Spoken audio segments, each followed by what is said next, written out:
Seven wonders of the ancient world. Let's go. This is the Colossus, a giant bronze statue standing at the entrance of the Greek city of Rhodes. Built over 2,300 years ago, it was an incredible achievement for the time. However, it was only standing for 56 years before tragically collapsing. In this video, I explain all 7 wonders of the ancient world, all from the incredible Hanging Gardens of Babylon to the enormous lighthouse of Alexandria, and of course, the amazing story behind the Colossus of Rhodes, a story including 900 camels and an incredible amount of money. But first, let's talk about the only of the 7 ancient wonders of the world that's still standing. The Great Pyramid of Giza was the tallest structure on Earth for over 3,800 years, from when it was built in 2600 BC to the Lincoln Cathedral was finished in 1311. The pyramid was built with approximately 2.3 million stone blocks, each weighing between 2.5 and 15 tons. The lightest stones weighed roughly the same as a Tesla Cybertruck. That's insane. The pyramid is nearly 147 meters high and covers more than 50,000 square meters at its base. But the pyramid wasn't just massive, it was built with incredible precision. All major pyramids in Egypt are actually aligned to true north. For the Great Pyramid of Giza, each of its 4 sides faces north, south, east, and west by less than 1/10 of a degree. Some stones inside the pyramid are so precisely cut that a sheet of paper cannot fit between them. But how did they build such an incredible structure like this 4,600 years ago? First, what is really the ancient wonders of the world? When referring to the ancient wonders of the world, most people refer to the list from 1572, with detailed illustrations of each wonder. However, this is their illustration of the pyramids, and as you can see, it's not really accurate. They clearly based it on old descriptions, not first-hand reports. The list actually traces back over 1,500 years before that. The document is called Laticuli Alexandrini and included multiple lists, such as the 7 tallest mountains, 7 greatest generals, the 7 greatest artists, and of course, the 7 wonders of the world. It originated around 200 BC in Alexandria, the center of knowledge and the capital of Egypt at the time. Back in Giza, Pharaoh Khufu ordered a tomb to be built. It was going to be the greatest and most secure structure ever to exist, a place for Khufu's body to rest and secure his treasures for eternity. He gathered 25,000 workers and started the construction that would take 20 years to finish. 20 years to finish this pyramid. 20 years. That's a long foresight vision right there for you. Inside the pyramid, multiple tombs were built at different levels, and the biggest of them was the King's Chamber, the final resting place for Pharaoh Khufu. But how did they build the Great Pyramid of Giza? Multiple theories exist, but no exact method is agreed upon. This topic could be an entire video on its own. So for this video, I'll focus on the most widely accepted theories. First, they'd need the materials to build the pyramid. A huge amount of limestone and granite was needed. Most of these stones came from local mines, but inside the King's Chamber, a different kind of stone was used. The King's Chamber was built using red granite, with blocks of stone weighing up to 80 tons each. That's roughly the weight of a Boeing 737. Not only did the Egyptians have to move these stones with human force, they imported them from the opposite end of the Nile River. The red granite came from Aswan, a city over 800 kilometers away. That's nearly the same distance as driving from Los Angeles to Las Vegas and back again. Imagine, they didn't have no trucks. They didn't have automotives back then. These were camels and horses and manpower pulling this stuff. Come on. Come on. That long? Come on, These massive stones are believed to have been transported along the Nile River. Once the ground was leveled, construction could begin. The most common theory is that the Egyptians built massive earthen ramps, either straight ramps or ramps with angled turns. Other suggestions include this ramp built around the pyramid itself. Yeah, I can see that. That one realistic, and then the other one where it's kind of zigzags is one of them. But to go straight up, I don't know, bro. I don't know. I feel like the higher it gets like that, the harder it is to pull up, right? Imagine you don't have enough strength and then that thing comes straight back down, bro. Hex, dog. The Egyptians built massive earthen ramps, either straight ramps or ramps with angled turns. Angled Other turns. suggestions I can see include this that. ramp built around the pyramid itself. Or The this ramps one. could be no more than 8 degrees for the workers to comfortably move the stone blocks using ropes, poles, and sleds. However, none of these methods alone could have been used for the entire construction. The ramps would need to be impossibly long or too steep to reach the top. Another theory is that the Egyptians leveraged the Grand Gallery to help them move the stones weighing up to 80 tons. By building a straight ramp halfway up the pyramid, the workers created a path for the heaviest stones. They connected each stone to a counterweight inside the Grand Gallery. This would allow the Egyptians to leverage physics, making the heavy blocks easier to move. No single explanation has been proven, and the mystery is part of what makes the pyramid so spectacular. Yeah. I've been using opera Perfectly cut as well. Perfectly angled cuts, all that. You just don't see something like that perfect, especially in today's society. That I don't think this can ever be, duplicated. I don't know if it can be duplicated, bro. I'm gonna be honest with you. This is not.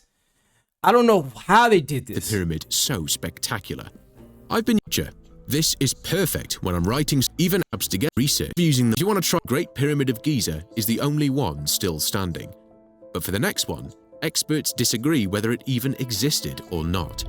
The Hanging Gardens of Babylon was described as a huge garden built high above stone walls. Trees and large plants grew high above ground, and water flowed down from one level to the next. No ruins have been discovered to prove its existence, and to add to the mystery, some authors describe the garden in great detail, while other famous historians who visited Babylon never mentioned the garden. It's beautiful. And it turns out that the Hanging Garden of Babylon might not have been in Babylon at all. But first, let's look at what made it so impressive. Why we never have this built, like our stuff built with gardens like this? It makes the world so beautiful, bro. Seriously. The garden was described as a square stone structure built with multiple raised levels. Each terrace had to hold tons of soil and stones without leaking or collapsing. A nearby aqueduct transported water into the garden. When the water reached the garden, some ancient stories claim that a device similar to the Archimedes screw lifted water to each level. The screw worked by capsuling a spiral inside a bronze tube. By rotating the spiral inside, water would be pushed upward to the next level. This would have allowed water to reach the top of the garden, then flow down every terrace, keeping the entire garden alive and also creating a spectacular view. The only problem is that the Archimedes screw wasn't invented until 350 years later. To try to solve the mystery of where the Hanging Gardens was located, we need to ask, who built the gardens?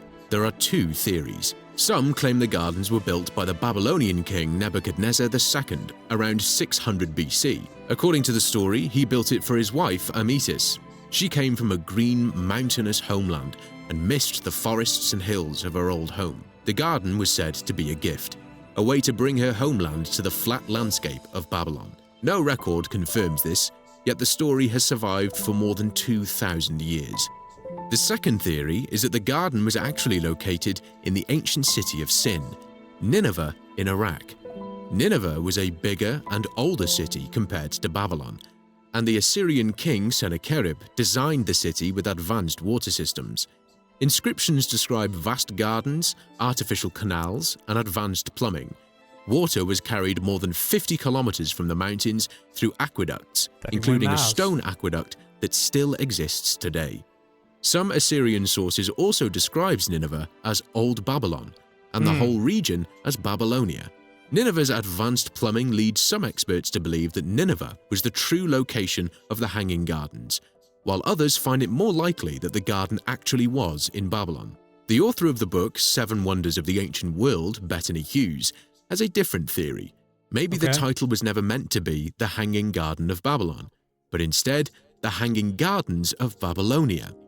Okay, Hanging Garden of Babylonia, and I never thought how beautiful it looks there. With all the gardens, the green luscious fields. Yeah, civilization back then, they were very conscious of building within nature. Although the Hanging Garden of Babylon's existence is disputed, the next ancient wonder of the world is well documented, and it was huge. Surrounded only by ocean in all directions, you finally see a light on the horizon. After days at sea, you're closing in on the largest city in the ancient world, an important trading hub connecting ancient Greece to the Nile Valley. This is the city founded by none other than Alexander the Great. The light guiding you safely toward shore is the Lighthouse of Alexandria. Originally called the Pharos, the Lighthouse of Alexandria was massive in size. Compared to a lighthouse in the 21st century, the Pharos was up to 3 times the height. It was one of the tallest man-made structures for centuries, excluding the pyramids. To achieve this height, the lighthouse consisted of 3 levels: a square base, an octagonal middle, and a cylindrical top, crowned with a statue. The statue might have represented Zeus, the king of the Greek gods, or Poseidon, the god of the sea. Inside the lighthouse, historians believe a large mirror was used to reflect light and guide nearby ships. During the day, the lighthouse reflected sunlight, and by night, a massive fire guided ships approaching the harbor. Some stories claim that the lighthouse could be seen. My bad, I had an Amazon worker walking around. I was trying to see who that was. From over 50 day, the lighthouse reflected sunlight, and by night, a massive fire guided ships approaching the harbor. Some stories claim that the lighthouse could be seen from over 50 kilometers away. The Lighthouse of Alexandria was so famous that its name became universal. Pharos became the word for lighthouse in Greek, French, Spanish, and many other languages. Between the years 900 and 1300, several strong earthquakes hit Alexandria. Piece by piece, the lighthouse collapsed. The stones and ruins were later reused to build a medieval fortress on the same island where the lighthouse once stood. The Lighthouse of Alexandria survived for over 1,500 years, and while we know what happened to the lighthouse, historians are not exactly sure what happened to this next wonder. The statue of Zeus was a giant statue of the Greek god seated on a throne. The famous sculptor, Phidias, created the statue around 435 BC in the hometown of the original Olympic Games, Olympia. The statue of Zeus was so tall it almost touched the temple ceiling. Standing around 12 meters, the statue was made from large quantities of gold and ivory. Some sources describe a reflecting pool of oil placed in front of the statue, making it appear even taller. The statue was seen as both extremely expensive and beautifully made.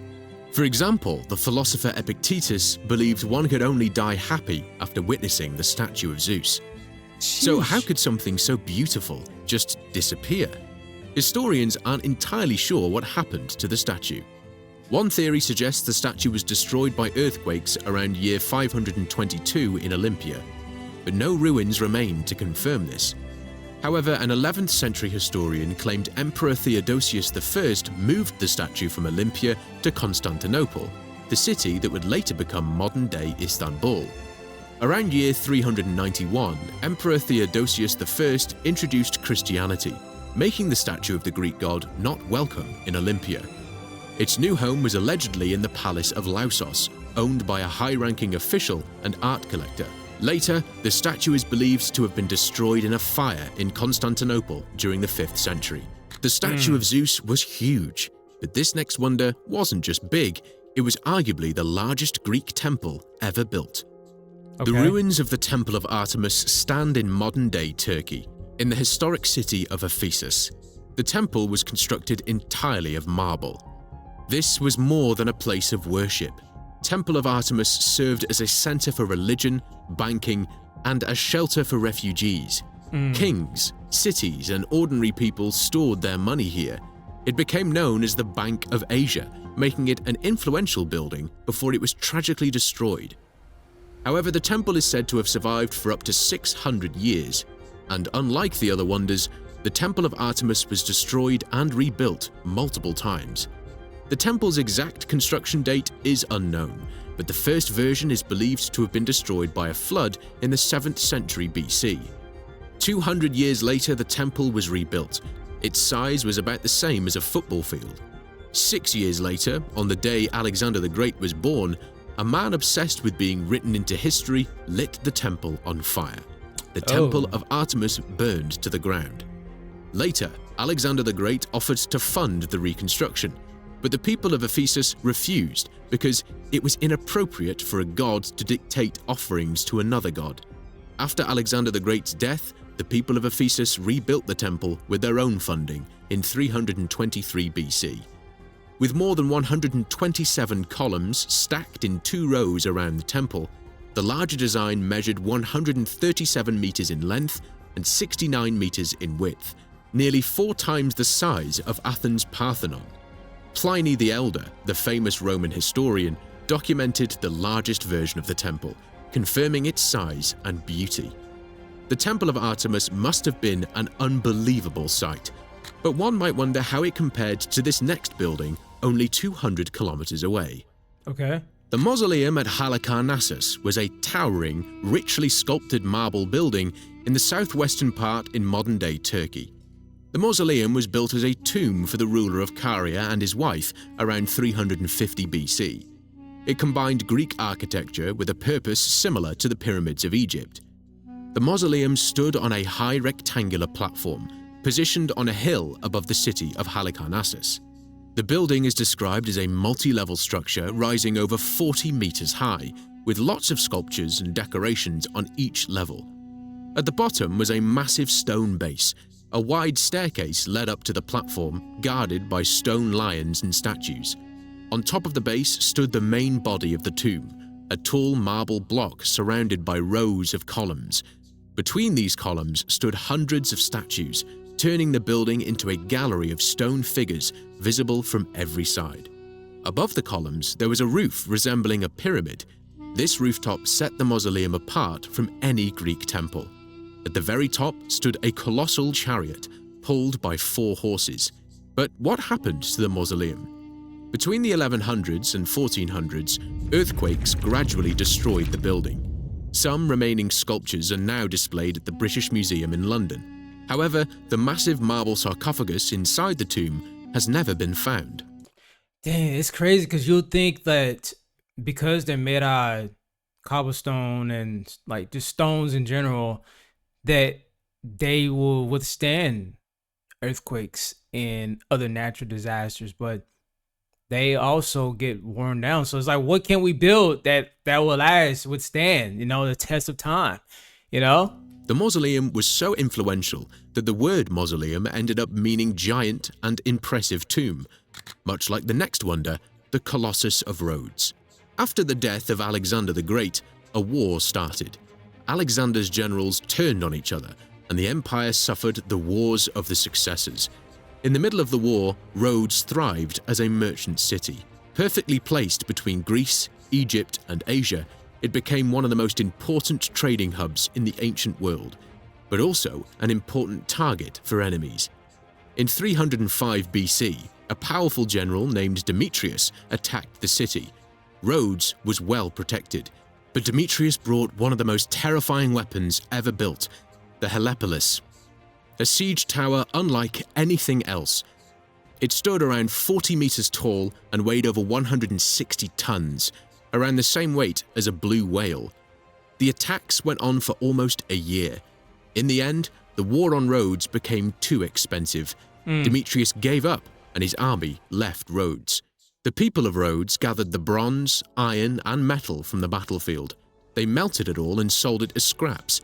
The total value came to around 300 talents of silver, an enormous fortune in the ancient world, estimated to be worth millions of dollars in today's money. With this wealth, the people of Rhodes decided to honor the god of the sun, Helios, building a statue like no other, something as grand as the weapon that tried to conquer the city. The greatest sculptor on the island was hired to build the giant statue. His name was Chares of Lindos. Construction began and it lasted for 12 years. The statue stood on a massive stone pedestal, and the sculpture is said to be around 32 meters tall. Bronze was used as the statue's skin. To complete the statue, Chares of Lindos had workers build a massive earthen ramp. Unfortunately, the Colossus did not stand for long. In 226 BC, only 56 years after it was finished, a powerful earthquake struck Rhodes. The statue snapped at the knees and collapsed. Surprisingly, the people of Rhodes did not rebuild the statue. The broken pieces were left on the ground, and even in ruins, the Colossus stayed famous.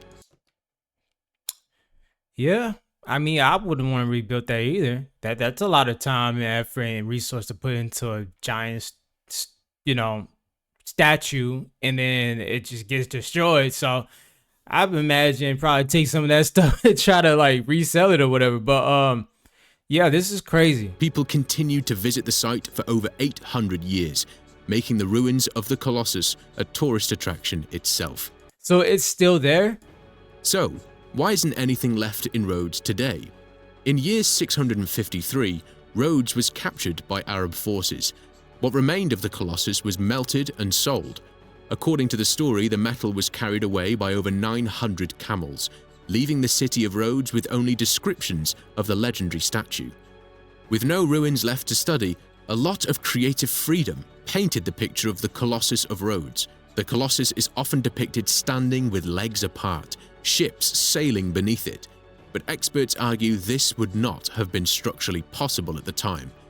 The statue is far more likely standing beside the harbour, but still so large and impressive that sailors might have described it as if they were sailing beneath it. Wow. Anyways, man, cool facts. A lot of stuff to learn from this, and it's just very interesting. Again, in ancient times, man, they were very advanced and creative with structures to building and agriculture to all the way down to even building within nature. Of course, natural causes over time. Anything is not going to withstand the test of time, and you're going to have those events where things get destroyed, especially during the times when they were in wars and stuff like that. So, but it's dope to see how they thought and how they saw building things, and just the architect that's left behind after the civilization that exists, man. It's unbelievable. But anyways, tell me what you guys think, comment down below, and I'll see you on the next one. Peace.